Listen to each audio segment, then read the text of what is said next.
There's just as many good things happening as bad things happening at any given point in time, but I'm on a mission to focus on just the good things. And so I want to start off by acknowledging that. Secondly, I want to say if you notice that my hands are ashy, it's because I just moved all of my stuff back in. I moisturize, I promise. I was just moving furniture. I just drove from Dallas, Texas to Lancaster, South Carolina, so I'm back home. Shout outs to Alan Gonzalez. That's been my boy since fucking middle school. He helped me move and drive over here. A real one. Get you an Alan. Can't have mine, but you can get you one. The amount of welcome homes and stuff that I've been getting is like super heartwarming, more than you know, because nigga really went through hell in Dallas. I'll tell you about it at some point. So just an update because a whole lot is going on. I just announced I'm dropping an album, and we'll talk about that. I spoke at the NAMM conference. It's like this really big music conference in Anaheim, California, and I was one of the speakers. Shout outs to Andrew Hutchins, Joey Hilton. They were co-speakers with me, and all the students at Benedict College,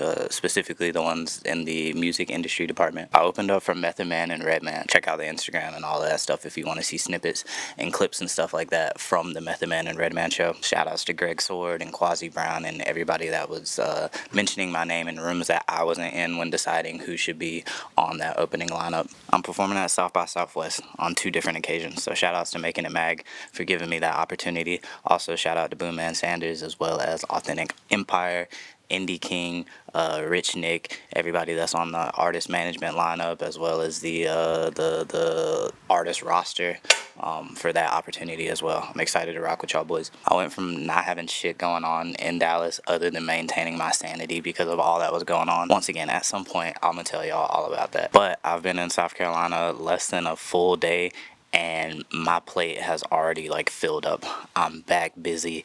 I'm back on the grind. I'm back on the hustle. I have so much stuff to do.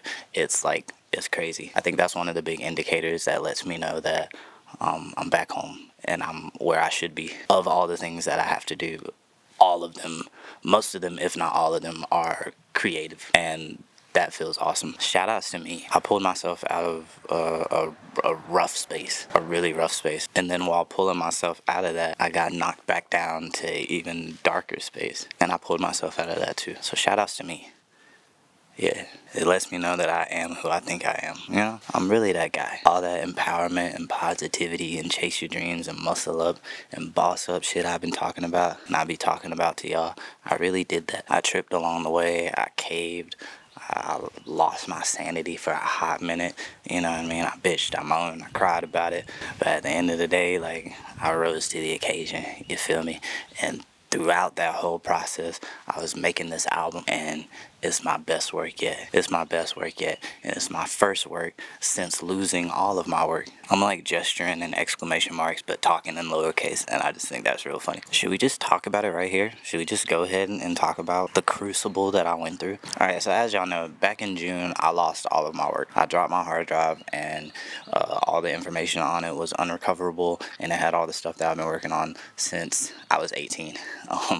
So the music, the films, the scripts, like I lost a lot of stuff. Grieving that and working through that made me have to reestablish my relationship with the idea of worth and value. I felt that when I lost my work, I lost all my value. I lost everything that made me worth anything. I had to learn and accept and believe that my value is not determined by what I create. I'm valuable and I'm worthy just by being Pat, you know? And so yeah, that was rough. While I was going through that, decided to break up with my significant other. And it was a rash decision, a decision made from other traumas and past experiences that I didn't know were affecting my decision making. Yeah, that just made things rougher by not letting that person, giving that person a chance to be there for me while I was going through that. But like I said, I decided that, hey, I'm valuable and I'm gonna bounce back from this, and I'm not gonna let this moment define me or hinder me from creating and being my full self. And in that, I also learned, decided, internalized, and believed that I'm deserving of love and support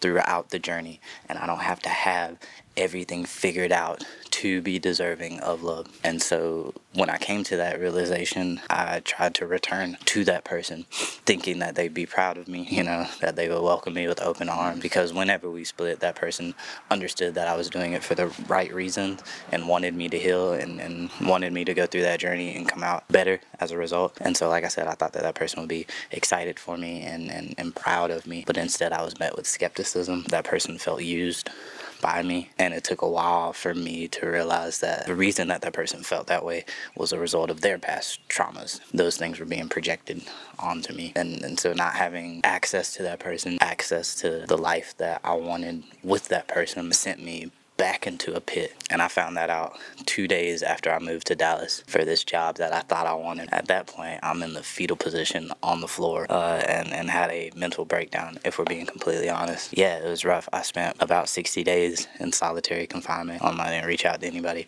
I didn't speak to anybody, with the exception of Zion Smith. So shout outs to him, a really good friend that really helped me hold on to the little bit of sanity and willpower that I had, because I didn't have much of any. And so yeah, dealing with that and still trying to contact and reach out to that person. Honestly, like, if we're being 100, like, pleading to that person that, like, hey, I'm in a position now where I'm wanting to love and be loved, and that person just wasn't having it, and things got ugly. I got treated in a way that I didn't deserve and was given an ultimatum that I didn't deserve. Yeah, that sucks when it comes from somebody that you've established that you're in love with and have sacrificed and put a whole bunch of effort and given that person grace because they've been done bad by people in their past. Being viewed as no different from those people whenever you are is a tough pill to swallow. To add insult to injury, about a month and a half into the job, I realized I didn't like it and quit.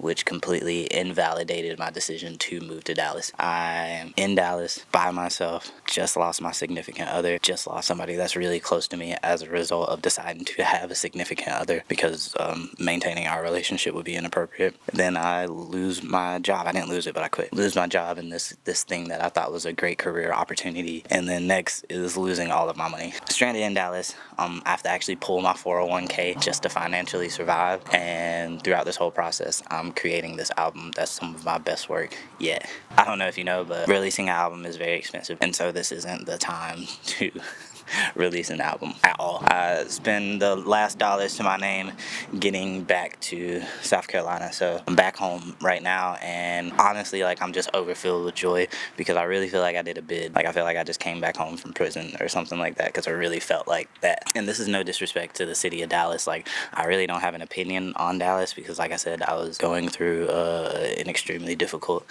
time emotionally, mentally, and the only thing I really had was my physical health, even though I lost like 15 pounds throughout the process as a result of everything that was going on. Am I rambling? This is getting rambling. But yeah, I just want to be fully transparent about what's transpired because it has fundamentally changed me for the better. It's the situation is unfortunate, of course, and the fact that I can even like get on camera and kind of like crack a joke and smile about it is just mental to me, because it was truly a rock bottom for me. It was truly a crucible. It's truly the hardest thing I've ever had to deal with. And so through that, I learned more about myself. I went to therapy and learned more about myself. I'm team antidepressant now. I don't think they're working though, but that's another conversation. And yeah, it's built relationships. I feel like I have a stronger relationship with my father now. I feel like me and my mom's relationship's even stronger than it was, because that's my dog. That's my she is the Alfred to my Batman, And yeah, it's brought me closer to my friends, and I have more clarity. I've never had more clarity about what I want in life holistically than I do now. And I don't think that I would have achieved that level of clarity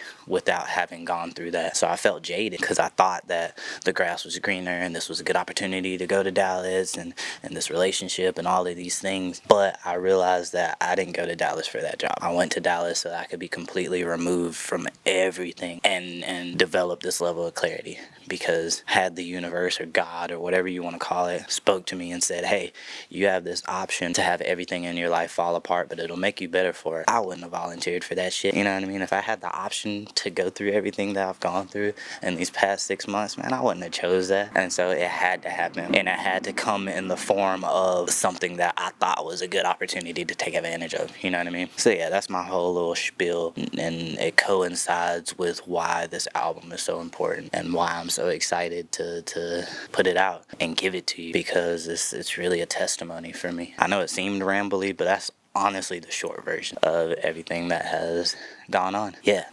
And I just want to express gratitude to everybody that's supported me through this, whether silently or out loud. Even the people that just thought about me and didn't reach out. Shout outs to Autumn Smith. It's like I haven't talked to you since college, and you just felt it on your heart to call me and pray over me. I was actually at NAM whenever you called me, watching John Batiste perform. He's an incredible live performer, by the way. I'm literally watching that when I get that call, and so the timing of that was just divine. And so shout outs to you. And like I said, we haven't talked, and it's not like we were like best friends in college either, you know what I mean? And so for the universe to put that on your heart meant a lot. Yeah, just shout outs to me, shout outs to y'all, shout outs to life. Yeah, I feel like good people experience suffering in various degrees, because that's what gives you the will to want to do better and see better and have that perspective. There's good people, and then there's good people that are good people as a result of suffering that they've gone through. And I feel like I'm one of those people. And then there's bad people that are just bad people, and bad people as a result of suffering. And I'm just so happy that throughout this process, my heart hasn't changed. I haven't been consumed by bitterness, haven't lost my optimism and my hope. I'm so grateful for that. And even still feeling love and grace and compassion towards that person, and empathy and understanding towards that person is it's incredible, honestly. And that's not me gassing myself up, you know what I mean? Like, I can't take credit for all of that. I can take credit for some of it, for fuck show, but I can't take credit for all of that. It's divine. It's the universe. It's the forces that we can't necessarily see or explain that helps us through that. Yeah, I'm getting out of my way. I'm trusting the process. I'm working in alignment. I'm working with, rather than feeling like everything is up to me. I'm doing what I can. I'm being proactive, but I'm also not so hell-bent on my idea of what I think the journey or the path is, and staying out of the way and realizing that the journey itself is a destination, and just falling in love with the process again. Yeah. Yep, that's it.